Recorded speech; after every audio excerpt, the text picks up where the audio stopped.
Annise Parker, the mayor of Houston, Texas, is currently under attack by the mindless drone followers of Mike Huckabee, Ted Cruz, Sean Hannity, and Glenn Beck, effectively the four horsemen of the douche-pocalypse. This attack has taken on the cruelest of forms, an avalanche of Bibles being mailed to Parker, essentially in protest of a proposed ordinance that would protect the human rights of people who would otherwise be discriminated against for, say, their sexual orientation, their sex, their gender identity, race, color, national origin, ethnicity, age, religion, disability, pregnancy, genetic information, family, marital, or military status, pretty much any way you can think of to discriminate against someone.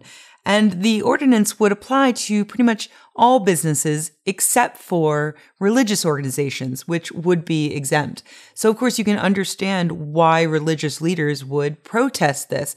After all, as religious institutions with strict moral codes, they would want to be at the forefront of protecting the human rights of all people, just as Jesus Christ himself wanted to love and protect everyone regardless of their background.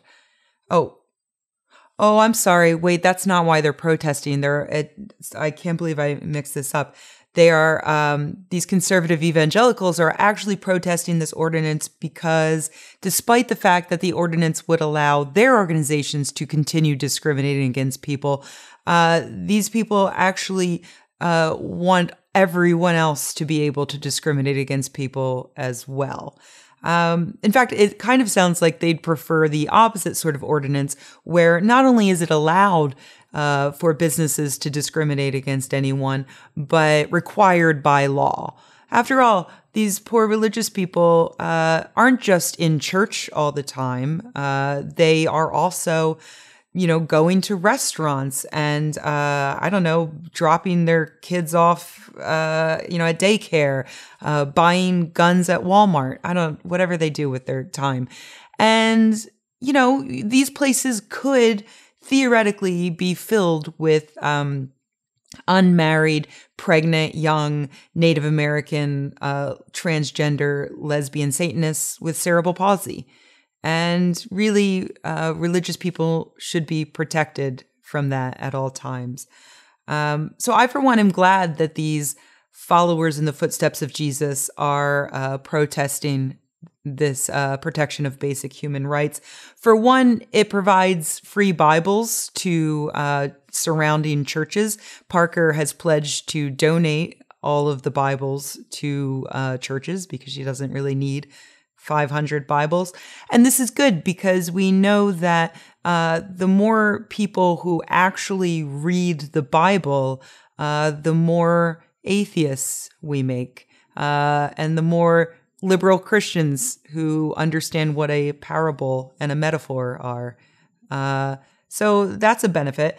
For another, this will stimulate the otherwise flagging United States Postal Service. They've been doing pretty poorly ever since the invention of email. So, and a Bible can be pretty heavy. It's got to cost quite a bit, especially if you, like me, prefer the Precious Moments children's Bible. It's a hefty tome. And also, the other reason why I support this protest is because this is a really great waste of these idiots' time. Parker's not going to be swayed by a bunch of Bibles. She's not suddenly going to get a Bible in the mail and realize, discrimination is totally cool. So this is a complete waste of these people's time. And it takes a while, I think, to, go out and purchase a Bible and then pack it up, wrap it, address it, take it to the post office. That takes time. And every minute that these people spend doing that is one less minute they can spend, harassing women who are trying to get health care at Planned Parenthood. And I think we can all agree that that's a good thing.